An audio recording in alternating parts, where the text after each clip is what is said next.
Hello साथियों, आप सभी को नमस्कार। आप सभी का हमारे यूट्यूब चैनल साइन बोर्ड पर स्वागत है। अगर आप SSC CHSL, SSC CGL, SSC GD या किसी भी सेंटर के एग्ज़ाम, किसी भी स्टेट एग्ज़ाम जैसे यूपी के state exam, UP triple SC जो एग्ज़ाम करवाता है, यूपी पुलिस का एग्ज़ाम हो गया, या एमपी के किसी एग्ज़ाम, एमपी पटवारी का जैसे आपका करंट में एग्ज़ाम होने वाला है, इसी तरीके से किसी अन्य स्टेट के भी जितने भी एग्ज़ाम्स की आप तैयारी कर रहे हैं, तो आपके लिए मैथ्स और रीजनिंग की क्लासेस हमारे यूट्यूब चैनल पर उपलब्ध करवाई जाएंगी। अगर आप मैथ्स और रीजनिंग को एकदम स्टार्टिंग से, बेसिक से स्टार्ट करना चाहते हैं तो आपको हमारे यूट्यूब चैनल पर उपलब्ध करवाई जाएंगी। तो हम लोग आज से जो हमारा पहला टॉपिक होगा नंबर सिस्टम, उसको स्टार्ट करेंगे। मैथ्स को पहले समझेंगे कि मैथ्स होता क्या है, मैथ्स को पढ़ने का तरीका क्या होता है। आप कुछ भी ऐसे ही पढ़ते रहें तो क्या होता है कि उससे हम डिस्टर्ब होते हैं। हम खाली प्रैक्टिस करते रहें या डायरेक्टली क्वेश्चंस को सॉल्व करते रहें तो क्या होता है कि हमें समझने में दिक्कत होती है। लेकिन अगर हम एक स्ट्रक्चर्ड वे में पढ़ते हैं कि जैसे जो चैप्टर्स हैं उनको एक ऑर्डर में पढ़ें, ठीक है, और उनकी नोट्स भी हम प्रिपेयर करें, तो फिर क्या होता है कि हम जब क्वेश्चंस को करने बैठते हैं तो हम बड़े ही आसान तरीके से कर पाते हैं। मैथ्स को हम लोग 4 पार्ट में डिवाइड करके पढ़ने वाले हैं, जिसमें हमारा पहला पार्ट क्या होगा, नंबर सिस्टम होगा। दूसरा हमारा जो अर्थमेटिक पोर्शन होता है उसको पढ़ेंगे, और तीसरा जो होता है हमारा उसमें स्टैटिस्टिक्स जो आता है, जिसमें हम मीन मीडियन मॉड को पढ़ते हैं, उसको पढ़ेंगे। और फिर हमारा जो एडवांस मैथ होता है जिसमें मेंसुरेशन हो गया, ज्योमेट्री हो गया, ट्रिग्नोमेट्री हो गया, इन सारे चैप्टर्स को कवर करेंगे। एक फिक्स टाइम के अंदर हम लोग इन सारे चैप्टर्स को कवर करने वाले हैं। तो हम लोग पहले देखते हैं क्या कि हम मैथ्स को पढ़ेंगे कैसे। तो मैथ्स में बेसिकली क्या है कि मैथ्स को हम 4 भाग में डिवाइड करते हैं, ठीक है, जिसमें हमारा पहला क्या होता है, जिसमें हमारा नंबर सिस्टम होता है। नंबर सिस्टम, संख्या पद्धति। इसमें हम क्या करेंगे कि जो हमारे नंबर्स होते हैं, ठीक है, उन नंबर्स में जितने भी हमारे क्वेश्चंस बनते हैं, किस तरीके के क्वेश्चंस बनते हैं, उन सबको पढ़ेंगे। जैसे हमें इकाई का अंक पता करना है, और हमारी जो संख्याओं का परिचय बेसिकली होता है कि कौन कौन से उनकी डेफिनेशंस क्या होती हैं, उनकी परिभाषाएं क्या होती हैं, ठीक है, इन सब चीज़ों को जानेंगे। और हमारा दूसरा पार्ट जो होता है, जो हमारा अर्थमेटिक पोर्शन होता है, उसको पढ़ेंगे। अंक गणित वाले भाग में हम जो हमारा परसेंटेज होता है, रेशियो हो गया, जो हमारा कंपाउंड इंटरेस्ट होता है, सिंपल इंटरेस्ट होता है, उन चैप्टर्स को कवर करेंगे। और हमारा जो तीसरा पार्ट होता है उसमें हम जो हमारा स्टैटिस्टिक्स पार्ट होता है, स्टैटिस्टिक्स,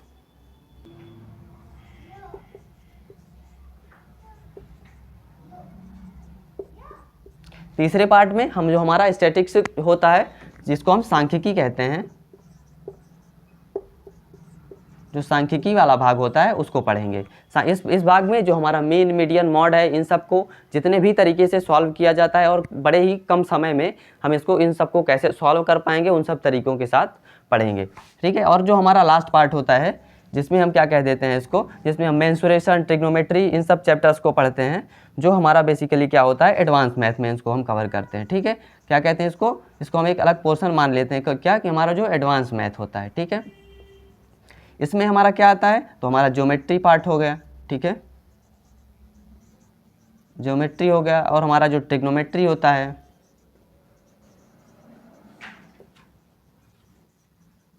ट्रिग्नोमेट्री हो गया, और जो मेंसुरेशन, इन सबको हम कवर करेंगे,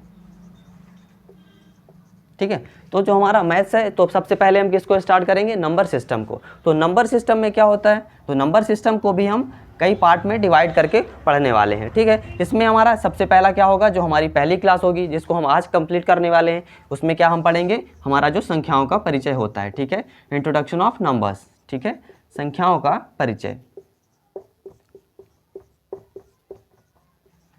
संख्याओं का परिचय पढ़ेंगे। फिर उसके बाद जो हमारा होता है कि जैसे आपके एग्जाम्स में भी क्वेश्चंस पूछे जाते हैं, क्या, टेस्ट ऑफ डिविजिबिलिटी, जो विभाज्यता की जांच होती है कि ये नंबर किस संख्या से विभाजित होगा, या 4 संख्याएं दी जाएंगी आपको, उसमें पूछा जाएगा कि इनमें से कौन सी संख्या इस नंबर से विभाजित हो जाएगी, ठीक है। तो हमारा क्या होता है, टेस्ट ऑफ डिविजिबिलिटी, ठीक है, क्या कहते हैं इसको, हमारा होता है विभाज्यता की जाँच, इसको कहते हैं टेस्ट ऑफ डिविजिबिलिटी।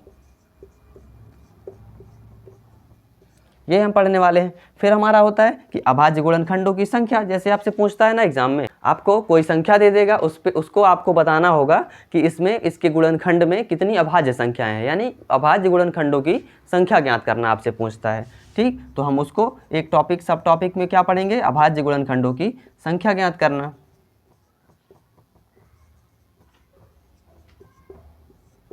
अभाज्य गुणनखंडों की संख्या ज्ञात करना।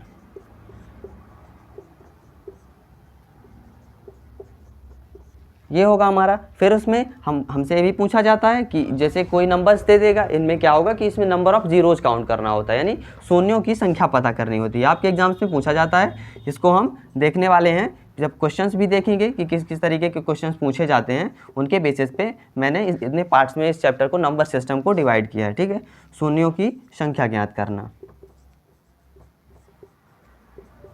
ठीक है, शून्य की संख्या, नंबर ऑफ जीरोज हम काउंट करते हैं इसमें। और क्या होता है, कुछ क्रमागत संख्याओं पर आधारित जो क्वेश्चन हमारे बनते हैं, जैसे पहली 100 संख्याओं का योग क्या होगा। ठीक है, 200 संख्याओं का योग क्या होगा, पहली 100 सम संख्याओं का योग क्या होगा। इस तरीके के क्वेश्चन जो बनते हैं उनको इसमें करने वाले हैं। ठीक है, क्रमागत संख्याओं पर आधारित प्रश्न, क्रमागत संख्याओं पर आधारित प्रश्न।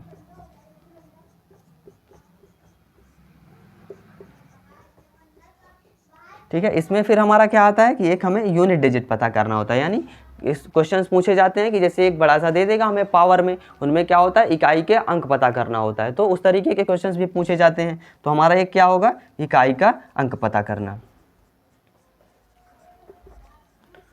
इकाई का अंक पता करना। और फिर हमारा जो लास्ट पार्ट इसका होगा वो क्या होगा, संख्याओं पर आधारित जो प्रश्न बनते हैं हमारे, जैसे उनके रिलेशन पर जो आधारित क्वेश्चंस बनते हैं। जैसे क्या होता है कि यह संख्या इसकी दूनी है, चौगुनी है, इस तरीके के क्वेश्चंस जो बनते हैं उनको हम जो लास्ट पार्ट में करके इस चैप्टर को हम कंप्लीट करेंगे। तो क्या होता है हमारा, संख्याओं के संबंधों पर आधारित प्रश्न। ठीक है,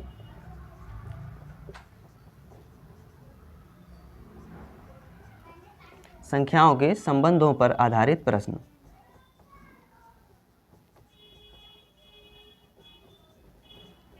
ठीक है, तो आज हम लोग जो हमारा है क्या, संख्याओं का परिचय, इस टॉपिक को हम लोग आज कंप्लीट करने वाले हैं। और इसमें क्या होता है, जो हमारा एक फ्रैक्शन वाला पोर्शन होता है उसको भी इसी के आगे आप नंबर सिस्टम में ही काउंट कर सकते हैं, या फिर हमारा एक इसको हम अलग से चैप्टर मान लेते हैं क्या, कि जो हमारा दशमलव जो डेसिमल वाले नंबर्स होते हैं और या फ्रैक्शन जो है उनको हम एक अलग टॉपिक में पढ़ लेते हैं, या वैसे काउंट वो नंबर सिस्टम में ही किए जाते हैं। ठीक है, लेकिन इनको कंप्लीट करने के बाद हमारा जो फ्रैक्शन वाला चैप्टर होगा उसको हम लोग, उसमें भी जो क्वेश्चंस बनते हैं, सिंप्लीफिकेशन है, उन सब चीज़ों को हम लोग कंप्लीट करेंगे। तो आज हम लोग संख्याओं का परिचय स्टार्ट करते हैं।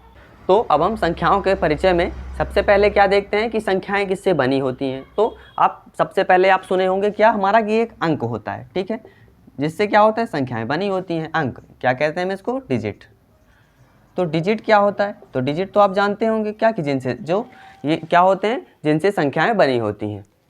तो इनमें क्या आता है हमारा कि 0 हो गया, 1 है, 2 है, 3 है, ठीक है, अप टू 9। तो यानी कितने कुल डिजिट होते हैं, हमारी जो अंक होते हैं वो होते हैं 10। ठीक है, 0 को काउंट करके पहले 1 से 9 तक ही थे, बाद में फिर हमारा 0 का भी इन्वेंशन हुआ। ठीक है, नॉन इंडियन थे जिन्होंने फिर 0 को खोजा, जिससे क्या हुआ कि जो संख्याएं हैं कंप्लीट हो पाई। ठीक है, नहीं तो 1 2 3 4 5 6 7 8 9 से सीमित संख्याएं ही बन पा रही थी। ठीक है, जब 0 हमारा आया तो हम फिर एक संख्याओं का क्या हो गया कि उससे ढेर सारी संख्याएं बनाई जा सकें। ठीक है, फिर अंक होता है, फिर हमारा आता है संख्या। ठीक है, संख्या, तो संख्या क्या होती है, हम कहते हैं नंबर। तो संख्या बेसिकली क्या होती हैं कि जो एक या एक से अधिक अंकों से मिलके जो बनती हैं वो क्या होती हैं, बेसिकली संख्याएं कहलाती हैं। ठीक है, एक या एक से अधिक का मतलब क्या हुआ कि यानी अगर एक लिखा हुआ है तो ये भी क्या है, एक संख्या है। ठीक है, एक भी क्या है, एक संख्या है। या इसी तरीके से 12 लिखा हुआ है, 12, तो ये इसमें क्या है, हमारा 2 अंक है। ठीक है, 2 अंक है लेकिन संख्या ये भी है। ठीक है, इसी तरीके से फिर क्या होता है, इसी तरीके से हम इसमें निगेटिव नंबर्स लगा देते हैं। जब हम माइनस का साइन लगा देंगे तो वो भी संख्या है एक, लेकिन क्या है, वो निगेटिव नंबर से। ठीक, तो इस तरीके से क्या होते हैं, ये सारी संख्याएं होती हैं। 1000 हो गया। ठीक, 0 हमने यूज किया, ये भी क्या है, एक संख्या है। तो जो बेसिकली ये होता है हमारा कि जो संख्या होती हैं वो अंकों से बनी होती हैं।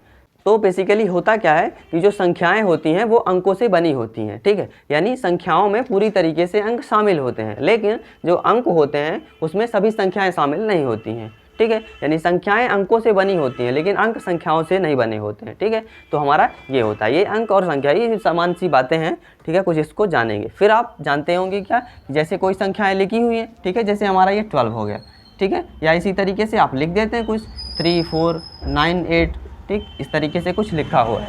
तो क्या होता है इसमें कि जिसमें क्या है हमारे 4 अंक हैं, इस संख्या में क्या है 4 अंक हैं और संख्याएं कितनी हैं 4 हैं। तो क्या होता है हमारा इसमें, आपने सुना होगा क्या, एक हमारा फेस वैल्यू होती है, एक हमारी प्लेस वैल्यू होती है, ठीक है, एक होती है फेस वैल्यू। तो फेस वैल्यू क्या होती है, बेसिकली जातीय मान, इसको हिंदी में हम कहते हैं क्या, जातीय मान। तो ये क्या होता है, जैसे कोई संख्या लिखी हुई है, ठीक है, जैसे क्या है हमारा 3 4 9 8, तो इसमें क्या है, जैसे 4 है तो हमें 4 का क्या निकालना है, फेस वैल्यू अगर पता करनी है तो फेस वैल्यू बेसिकली 4 की क्या होगी, तो 4 की फेस वैल्यू क्या होगी, 4 की जो फेस वैल्यू होगी वो कितनी होगी, तो वो 4 ही होगी, ठीक है। इसी तरीके से कोई भी अंक होगा, 0 अगर होगा तो 0 की फेस वैल्यू क्या होगी, 0 होगी, यानी उस अंक की जितनी भी वैल्यू होती है वो उसकी क्या कहलाती है, फेस वैल्यू कहलाती है, ठीक है। एक दूसरा क्या होता है हमारा, प्लेस वैल्यू होता है, ठीक है, जिसको आप जानते हैं क्या, स्थानीय मान। क्या होता है, प्लेस वैल्यू, स्थानीय मान।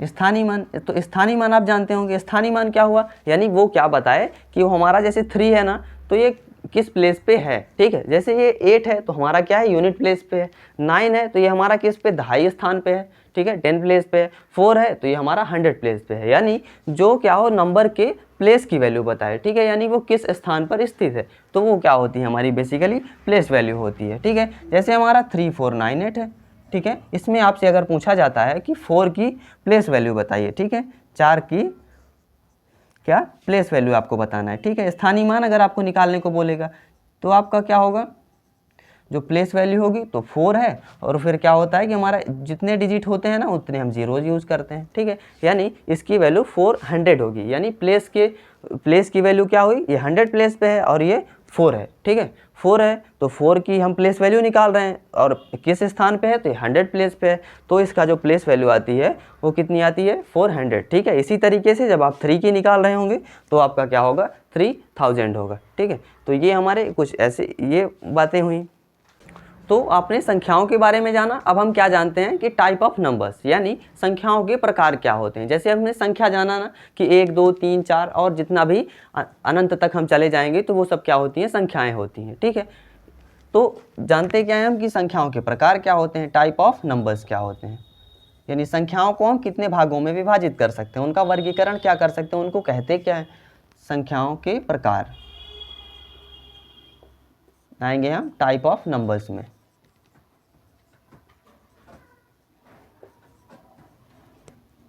टाइप ऑफ नंबर्स, तो इसमें हमारा सबसे पहले क्या आता है, जैसे आपको कहा जाता है, ठीक है, संख्याओं, ठीक है, किसी चीज़ को आपको गिनने को कहा जाता है कि आप इन ऑब्जेक्ट्स को गिनिए, ठीक है, आपके सामने कुछ रखी हुई है तो आप क्या कहते हैं, आप स्टार्ट करेंगे 1 2 3 4, यानी 1 2 3 4, कहाँ से स्टार्ट करेंगे, आप 1 से स्टार्ट करेंगे, ठीक है, ना कि आप ऐसा कहेंगे 0 1 2 3 4, 0 से तो काउंट करेंगे नहीं, आप 1 से स्टार्ट करेंगे, ठीक है। तो ये क्या होती हैं, तो इन सब संख्याओं को हम कह देते हैं प्राकृतिक संख्याएं, नेचुरल नंबर, ठीक है, यानी जो नेचुरली हम काउंट करने में यूज करते हैं वो क्या होती है, हमारी प्राकृतिक संख्याएं होती हैं, ठीक है। तो पहला नंबर जो हमारा टाइप होता है वो क्या होती है, हमारी प्राकृतिक संख्याएं होती हैं। इसमें हम परिभाषाएं नहीं लिखेंगे, अगर आपको लिखना है तो आप लिख सकते हैं, ठीक है। प्राकृतिक संख्याएं क्या कहते हैं इनको, नेचुरल नंबर्स, नेचुरल नंबर्स। तो नेचुरल नंबर्स क्या होती है, तो हम लिख सकते हैं इसमें कि वे संख्याएं जिनका उपयोग हम गिनने में करते हैं, ठीक है। Numbers which uses in counting is known as natural numbers, ठीक है। तो इसका एग्जांपल क्या होगा, इसमें संख्याएं कौन कौन सी आती हैं, तो हम कहेंगे हमारा 1 से स्टार्ट करते हैं ना, ठीक है, तो 1 2 3, ठीक है। इसी तरीके से आपका 1000 हो गया, 100 हो गया, 1000 हो गया, आप इसी तरीके से कोई भी संख्या लिखेंगे अनंत तक में, वो सब क्या होती हैं, प्राकृतिक संख्याएं होती हैं। ठीक है, तो फिर प्राकृतिक संख्याओं के बाद क्या आती हैं, तो हम उसमें क्या करते हैं, हमारा एक आता है होल नंबर। ठीक है, क्या कहते हैं हम इनको, पूर्ण संख्याएं। इसको पूर्ण संख्याएं क्यों कहा गया, पूर्ण संख्याएं, क्या कहते हैं इसको हम, होल नंबर, होल नंबर। तो ये क्या होते हैं, होल नंबर। जैसे आपने जाना ना अंक में 1 2 3 4 अप टू 9, तो डिजिट कितने थे, 10 थे टोटल। तो पहले जीरो का पता नहीं था, तो क्या हो रहा था कि जब हम जो 1 2 3 4 से लेके 9 तक जो है, ठीक है, इनसे क्या संख्याएं पूर्ण हो जाती हैं, नहीं होगी। ठीक है, जब हम उनमें जीरो को शामिल कर लेते हैं तब फिर क्या हो पाता है कि संख्याएं 9 की हम आगे बढ़ पाएंगे।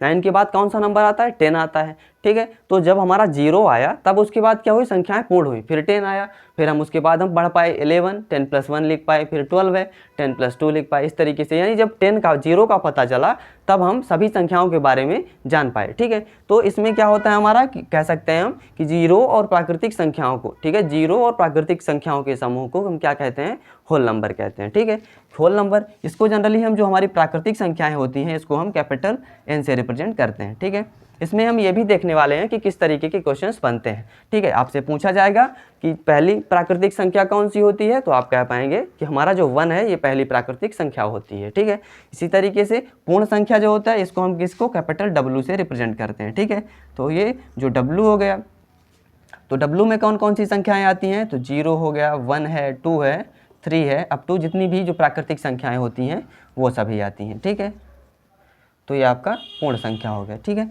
तो क्या आप अब इतने में ही आपकी संख्याएं पूरी हो गई, नहीं, क्यों, क्योंकि अगर हम यही कर दें, क्या जैसे आपका 1 है, ठीक है, क्या कर दें इसमें आप माइनस यूज कर दें, तो ये क्या हो गया, नेगेटिव नंबर्स। तो क्या इनमें नेगेटिव नंबर शामिल है, नहीं, नहीं शामिल है, आपको दिख रहा होगा कि नहीं शामिल है। तो फिर क्या होता है कि जब इन नेगेटिव नंबर्स के लिए हम क्या करते हैं कि जब इन नेगेटिव नंबर्स को भी हम क्या कर लेते हैं, इंक्लूड कर लेते हैं, तो वो क्या बना देते हैं, उस समूह को हम कह देते हैं हमारा ये पूर्णांक हो गया। ठीक है, क्या कहते हैं, हमारा जो तीसरा टाइप आता है वो क्या होता है, पूर्णांक। पूर्णांक, इसको क्या कहते हैं, इंटीजर। ठीक है, इंटीजर होता है। तो इंटीजर क्या होता है, तो इसमें आप कह पाएंगे क्या, कि ऋणात्मक संख्याओं और हमारा पूर्ण संख्या। ठीक है, ऋणात्मक संख्याओं और पूर्ण संख्या को के समूह को हम क्या कह देते हैं, वो हमारा इंटीजर होता है। ठीक है, यानी इसको हम आई से रिप्रेजेंट करते हैं, आई से। तो इसमें क्या आता है कि जो हमारे नेगेटिव नंबर्स होते हैं इस तरीके से -3, -2, -1, यानी इस डॉट डॉट का मतलब क्या हुआ कि इसके पहले जितने भी नेगेटिव नंबर्स होते हैं वो सारे किस में आते हैं, हमारे इंटीजर में आते हैं। ठीक है, और इसमें फिर 0 हो गया, और हमारे जो पॉजिटिव नंबर्स हैं वो भी किस में आएंगे, पूर्णांक में आएंगे। ठीक है, इस तरीके से आप पॉजिटिव नंबर्स में भी जहाँ तक चाहें जितनी भी बड़ी संख्या लिखना चाहें वो सब हमारा पूर्णांक में इंक्लूड होता है। ठीक है, तो ये पूर्णांक हो गया। इसी में हम क्या कर सकते हैं, इसको कैटेगराइज कर सकते हैं क्या, कि हमारा एक जो नेगेटिव इंटीजर होते हैं, ठीक है, कौन से, हमारी ऋणात्मक पूर्णांक संख्या है, इसको क्या कहते हैं हम, नेगेटिव इंटीजर। ठीक है, आई माइनस से इसको रिप्रेजेंट कर लेते हैं। तो ये क्या होती हैं कि जो नेगेटिव नंबर्स होते हैं, ठीक है, माइनस माइनस करके हमारा -5 हो गया, -4 है, -3, -2, -1। ठीक है, ये सब चीज़ें जितनी भी संख्याएं होती हैं नेगेटिव नंबर्स वो क्या होते हैं, हमारे नेगेटिव इंटीजर कहलाते हैं। ठीक है, और हमारा एक क्या होता है, एक पॉजिटिव इंटीजर होता है, पॉजिटिव इंटीजर होता है। तो पॉजिटिव इंटीजर में कौन कौन सी संख्याएं आती हैं, तो हमारी 1 2 3 4 यानी जो नेचुरल नंबर्स हैं बेसिकली वो किस में आते हैं, पॉजिटिव इंटीजर में आते हैं। ठीक है, 1 2 3 अप टू जितनी भी संख्याएं होती हैं वो सब किस में आती हैं, हमारी पॉजिटिव इंटीजर में आती हैं। फिर हमारा जो नेक्स्ट टाइप होता है वो क्या होता है, वो हमारा रेशनल नंबर होता है। ठीक है, उसको क्या कहते हैं हम हिंदी में, परिमेय संख्याएं। ठीक है, तो हम नेक्स्ट टाइप लिखते हैं, क्या होता है हमारा, रेशनल नंबर्स। लिखेंगे कि हमारा फोर्थ क्या है, रेशनल नंबर।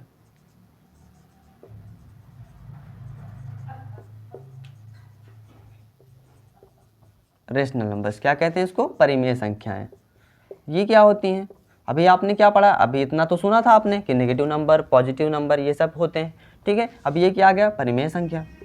तो परिमेय संख्या मेनली क्या होती हैं, तो परिमेय संख्या वे संख्याएं होती हैं जिनको हम क्या कर सकते हैं, उनको फ्रैक्शन के रूप में लिख सकते हैं, यानी उनको हम भिन्न के रूप में अगर लिख पाएंगे तो वो संख्याएं क्या होती हैं, परिमेय संख्याएं होती हैं। तो इसका मतलब क्या होता है कि भिन्न के रूप में लिखी जा सकती हैं। इसका मतलब ये होता है कि जैसे आपका 3/4 लिखा हुआ है, ठीक है, 3/4 है, या कोई भी निगेटिव नंबर्स भी इसी में आ जाए, -2/3 आ गया, ठीक है। ये फ्रैक्शन के फॉर्मेट में है, भिन्न के रूप में लिखी जा सकी ना। ये भिन्न का फॉर्मेट क्या होता है, यानी p/q के रूप में इस तरीके से लिखी जा सके संख्याएं, ये हुआ। तो ये क्या होती हैं, परिमेय संख्याएं होती हैं। अब क्या हुआ आपका, जैसे इस तरीके से पूछा जाता है क्या, जैसे 1 लिखा हुआ है, ठीक है, तो क्या आप इसको भिन्न के रूप में लिख सकते हैं? हाँ ज़रूर लिख सकते हैं। क्यों? क्योंकि इस 1 को हम 1/1 लिख देंगे तो क्या इसकी वैल्यू में कोई चेंजेस आएगा? नहीं आएगा। कोई भी संख्या है, जैसे आपका 540 है, ठीक है, इसको क्या आप, ये हमारी एक परिमेय संख्या है, तो आप कह पाएंगे हाँ बिल्कुल है। क्यों है?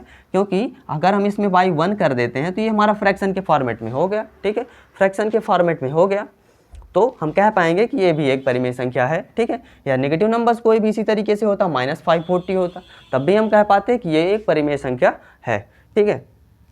अब इसी तरीके से, लेकिन इसमें एक चीज़ और होती है कि जैसे आपका ये लिखा हुआ है, क्या है कि आपका 1 है, ठीक है, 1 है। अगर अब क्या कर दें, इसमें जो हमारा अगर नीचे क्या आ जाए, 0 आ जाए, तो क्या होगा, तो ये हमारा अनडिफाइंड हो जाएगा, ठीक है, ये हमारा क्या हो जाएगा, अनडिफाइंड, ठीक है, या इंडेफिनिट पहुँच जाएगा, ठीक है। तो ये क्या होता है कि अगर क्या हो कि Q को हमें 0 नहीं होना चाहिए, ठीक है, Q को क्या होना चाहिए, 0 नहीं होना चाहिए, फ्रैक्शन के फॉर्मेट में हो और Q को 0 नहीं होना चाहिए। अगर Q 0 आ जाएगा तो हमारा अनडिफाइन हो जाएगा, तो फिर वो परिमेय संख्या नहीं रह जाएगी, ठीक है। तो फिर एक प्रश्न उठता है हमारे मन में, क्या ऐसा एग्जाम में भी पूछता है कि क्या एक 0 एक परिमेय संख्या है? तो आप बताएं क्या होगा कि 0 क्या एक परिमेय संख्या है? तो हम क्या इसको भिन्न के रूप में लिख सकते हैं? ज़रूर लिख सकते हैं। क्यों? क्योंकि हम अगर इसको 0/1 कर देंगे तब भी इसकी वैल्यू क्या होगी, 0 होगी, या 0 हम इसको 9 कर देंगे या कुछ भी कोई भी संख्या नीचे लिख देंगे तो क्या होगा, क्या इसकी वैल्यू चेंजेस होगी? नहीं, हर जगह क्या होगा, 0 होगा। तो हम कह पाएंगे कि 0 जो होता है दरअसल वो एक परिमेय संख्या होती है, ठीक है।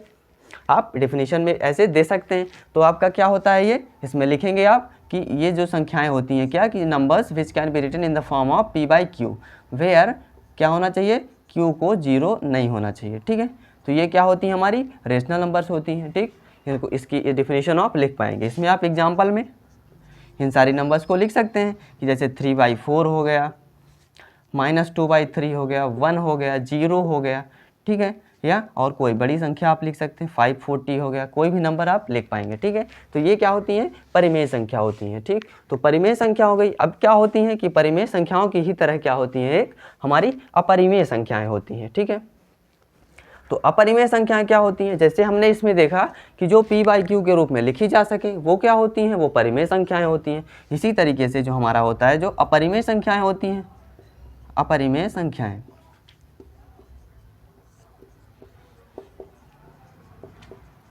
इनको हम क्या कहते हैं, इर्रेशनल नंबर्स, इर्रेशनल नंबर्स। तो बेसिकली अपरिमेय संख्याएं क्या होती हैं कि इनको हम p/q के रूप में ना लिख पाएँ, ठीक है, which can not be written in the form of p/q। तो ऐसी संख्याएं कौन सी होती हैं, तो आप सोच सकते हैं, जैसे क्या है हमारा, जैसे पाई हो गया, ठीक है। तो पाई को क्या आप p/q के रूप में लिख पाते हैं? नहीं लिख पाएंगे। क्यों? क्योंकि जैसे आप कहेंगे कि 22/7 तो इसकी वैल्यू होती है, लेकिन ये परफेक्ट वैल्यू नहीं होती है, ठीक है। क्यों? क्योंकि जब हम इसको डिवाइड करते हैं तो ये क्या होता है, 3.14, क्या 14 पे समाप्त होता है? नहीं होता। इसी तरीके से ढेर सारे नंबर्स बढ़ते चले जाते हैं, ठीक है। तो उसको हम p/q के रूप में नहीं लिख पाते हैं। अब जैसे रूट के अंदर भी कोई नंबर्स हो गया, ठीक है, क्या हो गया हमारा, √2 हो गया, तो क्या है, ये क्या है, इसको हम क्या कर सकते हैं, लिख पाएंगे p/q के रूप में? नहीं लिख पाएंगे, ठीक है। वैसे अगर हम जब निकालते हैं तो हमारा इसकी वैल्यू कुछ मिलती है, ठीक है, 1.4 के समथिंग कुछ वैल्यू इसकी मिलती है, ठीक है। लेकिन क्या होता है कि ये पूरी तरीके से वो स्टॉप नहीं हो जाता है, वो नंबर हमारा जब हम इसका स्क्वायर रूट निकाल रहे होते हैं तो रुकता नहीं है, ठीक है, ख़त्म नहीं होता है। तो इसलिए क्या होता है, ये भी एक अपरिमेय संख्या होती है। ये अब आपको ध्यान रखना है इसमें क्या, कि जैसे अगर √4 लिखा हुआ है तो क्या ये एक अपरिमेय संख्या है? नहीं है। क्यों? क्योंकि जब हम √4 को क्या करेंगे, इसको ओपन करेंगे, सॉल्व करेंगे तो हमारी वैल्यू 2 आ जाएगी, ठीक है, 2 आ जाएगी। तो 2 क्या हो गया, हमारा रेशनल नंबर हो गया, ठीक है। तो ये हमारा जो √4 है ये क्या है, ये इर्रेशनल नंबर नहीं है, ये हमारा एक रेशनल नंबर है, ठीक है। तो √2 हो गया, पाई हो गया, या इसी तरीके से आप रूट में जो भी नंबर्स होते हैं ना, जो क्या हो कि सॉल्व ना हो सकें, ठीक है, √3 हो गया, √7 हो गया, ये सब होते हैं, यानी जो अभाज्य संख्याएं होती हैं जिसके अंदर जब आ जाएं तो वो क्या होते हैं, वो हमारे वो इरेशनल नंबर्स होते हैं। तो हम बेसिकली कह सकते हैं, ठीक है, अपने जानकारी के लिए कि जो संख्याएं p/q के रूप में नहीं लिखी जा सकती हैं वो हमारी क्या होती हैं, अपरिमेय संख्याएं होती हैं। जब और ज़रूरत होगी हम आगे पढ़ेंगे ना कि टर्मिनेटिंग नंबर्स क्या होते हैं, नॉन टर्मिनेटिंग क्या होते हैं, रिकरिंग क्या होते हैं, तो फिर इन सब के बारे में डीप में जानेंगे। ठीक है, तो ये कि हमारा क्या हो गया, अपरिमेय संख्याएँ क्या होती हैं। अब हम देखते हैं क्या हमारा नेक्स्ट नंबर होता है कि इन्हीं सबको शामिल कर लेते हैं। इन सबको जब हम शामिल कर लेते हैं तो फिर क्या हमारा बनता है, एक हमारा बनता है वास्तविक संख्याएं। ठीक है, वास्तविक संख्याएं क्या कहते हैं, इसको हम रियल नंबर्स।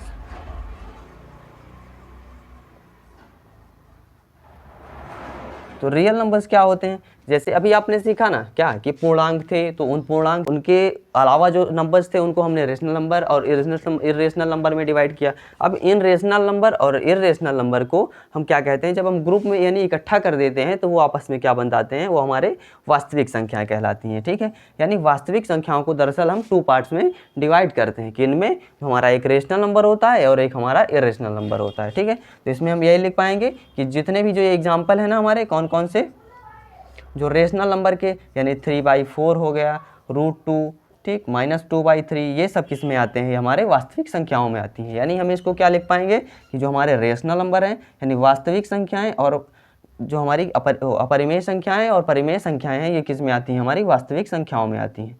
ठीक है, rational number plus irrational number ये क्या होते हैं, हमारे वास्तविक संख्याएं होती हैं।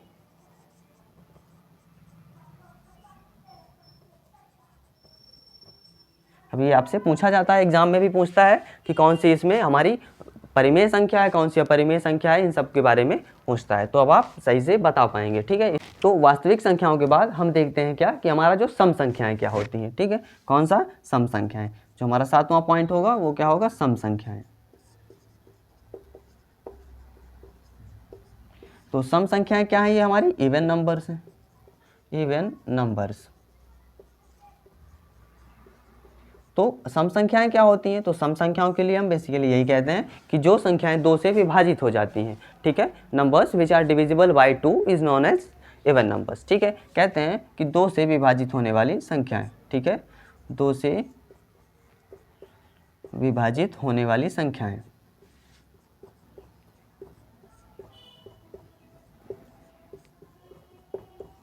होने वाली संख्याएं। ठीक है, इसमें क्या होता है कि जो हमारा जो लास्ट डिजिट होगा वो कौन सा होता है, लिख लेते हैं यहाँ पे कि जो लास्ट डिजिट होगा इसका, इन किसी भी नंबर्स का कितना बड़ा नंबर्स हो, अगर लास्ट डिजिट उसका क्या हो, 0 हो, 2 हो, 4 हो, 6 हो, 8 हो। ठीक है, ये अगर 5 नंबर्स हैं लास्ट में उसके, तो वो हमारा क्या होगा, वो एक प्रकार की सम संख्या होगी। ठीक है, एग्जाम्पल में आप ले सकते हैं क्या कि हमारा 2 है, 4 है, ठीक है, और 40 है, इसी तरीके से 48092। ठीक है, 92, ये क्या है हमारा, ये सब इवन नंबर्स होते हैं। ठीक है, तो सम संख्याएं हो गई। नेक्स्ट क्या होगा हमारा, विषम संख्याएं। विषम संख्याएं क्या होती हैं, तो आप कह पाएंगे कि वे संख्याएं जो 2 से विभाजित नहीं होती हैं वो क्या होती हैं, विषम संख्याएं कहलाती हैं। ठीक है, 8वां क्या होगा हमारा, विषम संख्याएं।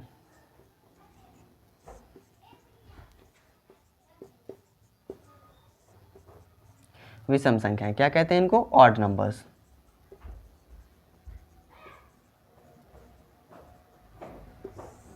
Odd numbers. ठीक है, तो इसमें क्या होता है, 2 से विभाजित ना हो, संख्याएं जो 2 से विभाजित ना हो,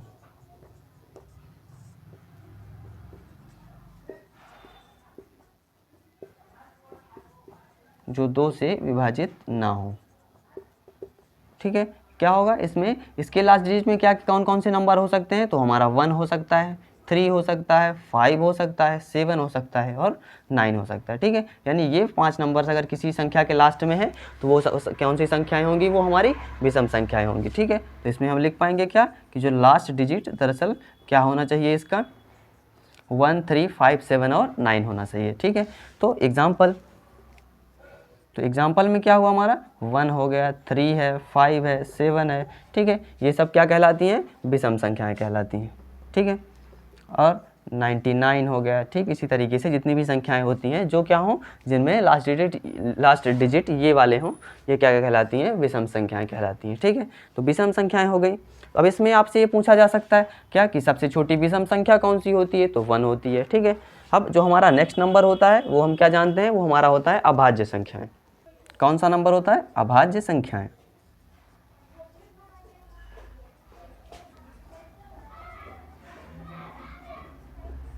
क्या कहते हैं इनको हम, प्राइम नंबर्स इंग्लिश में।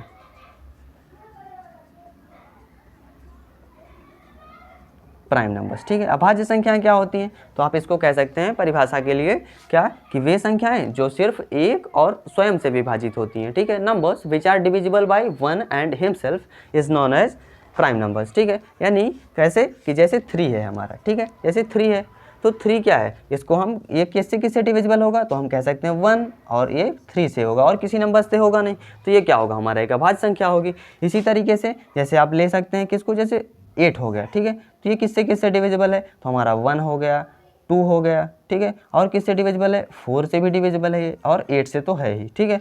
तो जो 1 और 8 के अलावा ये किससे 2 और 4 से विभाजित हो गए, तो क्या ये अभाज्य संख्या है, नहीं है, यानी ये हमारा अभाज्य संख्या 8 नहीं है, ठीक है।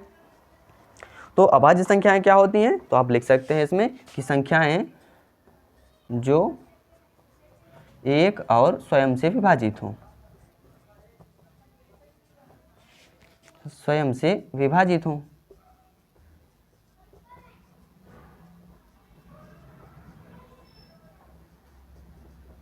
ठीक है, वो क्या होती है, अभाज्य संख्याएं होती हैं। एग्जाम्पल के तौर पे आप क्या लिख सकते हैं इसमें, तो हमारा 2 हो गया, ठीक है, 2 हो गया, तो 2 को आप कह सकते हैं क्या है, एक इवन नंबर है, लेकिन क्या है, एक अभाज्य संख्या है, ठीक है। 2 है, 3 है, 5 है, 7 है, ठीक है, 11 है। इस तरीके से आप बढ़ते चले जाएंगे कि ठीक है, क्या आपको चेक करना होता है इसमें मेनली क्या, कि वो किसी नंबर से भी डिवाइड नहीं होना चाहिए, ठीक है, एक और खुद के अलावा किसी भी नंबर से डिवाइड नहीं होना चाहिए, ठीक है। ये भी आपसे पूछता है इसमें क्या, कि सबसे छोटी अभाज्य संख्या कौन सी होती है, तो वो आपकी 2 होती है, ठीक है। आप 1 को नहीं कह सकते, क्यों, क्योंकि 1 जो है दरअसल क्या है कि इसको 1 और खुद, तो ये क्या हुआ, 1 ही तो हुआ ना, ठीक है, 1 ही हुआ, तो इसलिए हम इसको किसमें, अभाज्य में काउंट नहीं करते हैं, ठीक।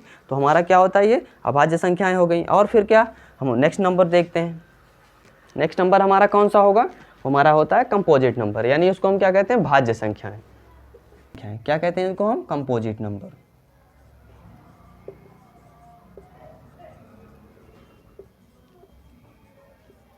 तो ये क्या होती हैं, अभी आपने अभाज्य संख्याएं पढ़ा ना, कि कौन सी संख्याएं जो एक और स्वयं से विभाजित होती हैं, वो क्या होती हैं, अभाज्य संख्याएं कहलाती हैं, प्राइम नंबर्स कहलाती हैं। तो इसका जस्ट अपोजिट होता है कि वे संख्याएं जो और एक और स्वयं के अलावा भी एक या एक से अधिक नंबर से विभाजित हो जाएं, वो क्या कहलाती हैं, हमारी कंपोजिट नंबर्स कहलाती हैं, भाज्य संख्याएं कहलाती हैं, ठीक है। तो इसमें हम लिख पाएंगे क्या, कि संख्याएं जो एक और स्वयं के अतिरिक्त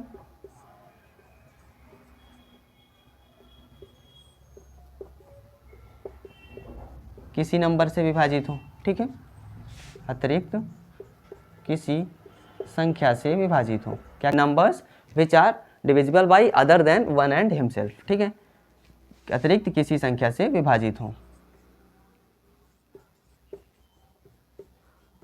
किसी संख्या से विभाजित हो, ठीक है। तो आप इसमें क्या कह पाएंगे, जैसे आपका क्या हो गया, 4 हो गया, ठीक है, 4 हो गया, तो सबसे पहले कौन सी संख्या होती है जो भाज्य संख्या होती है, आपसे ये भी पूछा जा सकता है, तो वो कौन सी होती है, हमारी 4 होती है, ठीक है। क्यों, क्योंकि 2 है वो क्या है, अभाज्य है, 3 है अभाज्य है, ठीक है। तो सबसे पहली कंपोजिट नंबर क्या होती है, हमारी 4 होती है, ठीक है। एक को हम ना तो भाज्य में काउंट करते हैं, ना ही अभाज्य में काउंट करते हैं, ठीक है। तो ये हमारा 4 हुआ, फिर क्या कहते हैं हम इसको, 6 को कह सकते हैं, फिर 9 हुआ, ठीक है। 9 भी क्या है, 1 और 9 के अलावा 3 से विभाजित हो रहा है, तो ये भी क्या हुआ, भाज्य संख्या है। 9 हो गया, 12 हो गया, 10 हो गया, ठीक, ये सारी संख्याएं क्या होती हैं, भाज्य संख्याएं कहलाती हैं, ठीक है। तो हमारा ये हो गया। फिर इसी के साथ क्या आता है, हमारा एक को प्राइम नंबर्स आते हैं, कौन से, सह अभाज्य संख्याएं आपसे पूछता है, ठीक है। तो नेक्स्ट नंबर देखते हैं। नेक्स्ट टाइप का जो नंबर होगा वो कौन सा होगा, सह अभाज्य संख्याएं। ये क्या होती हैं, इनको कहते हैं हम को प्राइम नंबर्स, को प्राइम नंबर्स। अब इसमें प्राइम नंबर आ गया, प्राइम नंबर, तो क्या इसका मतलब ये होगा कि इसमें प्राइम नंबर्स ही होने चाहिए, नहीं, नहीं है, ऐसा कुछ नहीं है। ठीक है, क्या हम देखते हैं कि हम इसको कहते हैं बेसिकली क्या कि ऐसे दो नंबर्स जिनका क्या जो हमारा HCF है यानी महत्तम है। जब हम आगे पढ़ेंगे महत्तम के बारे में, तो जो महत्तम होता है मासा उसका क्या होना चाहिए, 1 होना चाहिए। ठीक है, वो हमारा इवन नंबर भी हो सकते हैं। ठीक है, उनमें से कोई इवन नंबर भी हो सकता है या कोई ऑड नंबर भी हो सकता है, उससे हमें कोई फ़र्क नहीं पड़ता है। क्या होना चाहिए इसका कि इसका मासा जो दरअसल आना चाहिए, संख्याएँ जिनका HCF, ठीक है, आप मासा लिख सकते हैं क्या कि महत्तम समापवर्तक 1 हो।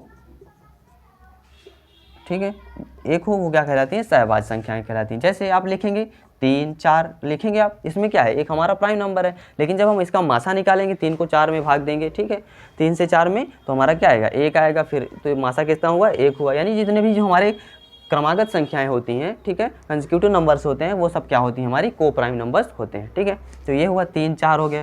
ठीक है, इसी तरीके से 20 हो गया।